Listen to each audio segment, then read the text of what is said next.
Time to musk up.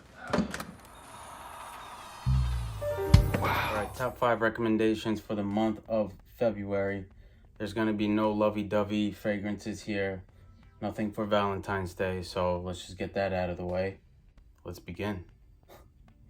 All right, first one is going to be Heritage by Guerlain, and this is the EDT concentration. Vintage, I think early 90s. Boatload of notes here. Main things I want to just... Main notes that I pick up here is basically this chocolatey, patchouli, a little dirty. Some ambery facets here, kind of vanillic, woody from a sandalwood, so kind of milky, and lavender, very aromatic. And another thing, I think there's some Mysore in this version here. I'm getting that same milky sandalwood that I get from Samsara, older bottles, of course. Heritage, EDT, and this is actually my favorite masculine from Guerlain. This is by far the best that they have. Habit Rouge, I don't think so, not for me. Some people love it. Next release is Opium pour Homme. So Sanofi is the vintage version. Now, to be honest, just like the Heritage, I wouldn't bother for their vintage. I think Guerlain does a good job with reformulations, and you can get a newer one, or at least the Listerine bottles. Although I know it's harder to get because now they're in the square presentations, but nonetheless, I still wouldn't worry about all that. Same goes for this, really. I wouldn't worry about reformulations either. I would try and get it regardless. This is just really, really nice. Really does smell like the year it came out in. I forgot, I think 1992 or something like that. I could be mistaken, but it does smell like the 90s. It's nice, powdery, spicy, woody, resinous, sweet. You'll get blackcurrant, this fruitiness at the top with that nice, beautiful star anise note. And then in the mid, you definitely get a little black pepper here. As it dries down, you're definitely gonna pick up on mainly the vanilla, some tolu balsam, which is a resin, so like I said, it comes off very resinous, and then there's a cedar note. This is also quite woody as well, so really, really nice. You know, nothing spectacular, nothing that's gonna blow your mind, but for what it is, it's really, really nice. Next one is Louis by Guerlain in the older presentation. Now, unfortunately, they do not come in this presentation anymore. It has now been moved into the Art and Materials line. Now it is 100 ml, which retails, if I'm not mistaken, for about $360.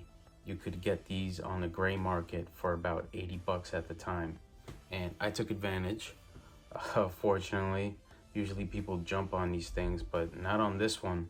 I don't know why, but anyways, I mean, right from the nozzle, you can definitely get a huge hit of clove, almost kind of like a tea-like, you know, clove tea, mixing in with this fruity pear, and definitely a spicy, nice little peppery carnation note. And then, of course, the smoky, leathery, resinous, sweet benzoin that you get in the dry down.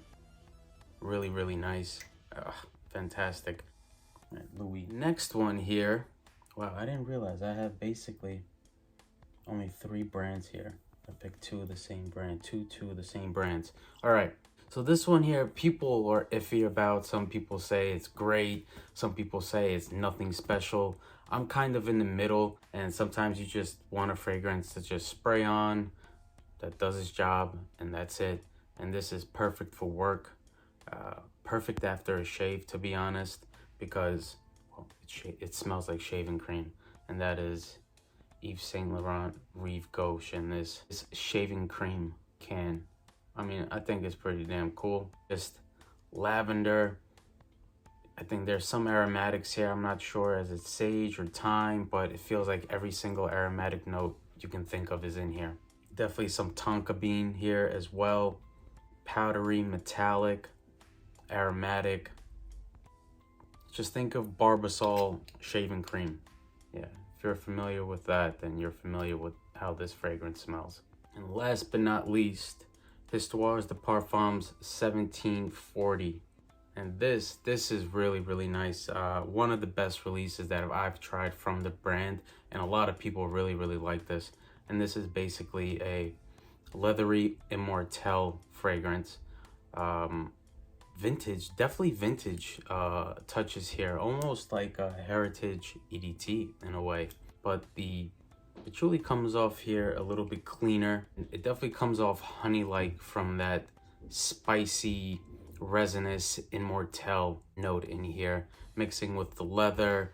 There is some aromatics here at the top, very herbal at the top, very spicy as well in the mid, very resinous and leathery in the base. There's just some mass appealing, there's something mass appealing to this fragrance. It's really weird. Like, this is for any like rookie getting into patchouli, like I would probably send them to this fragrance, to be honest.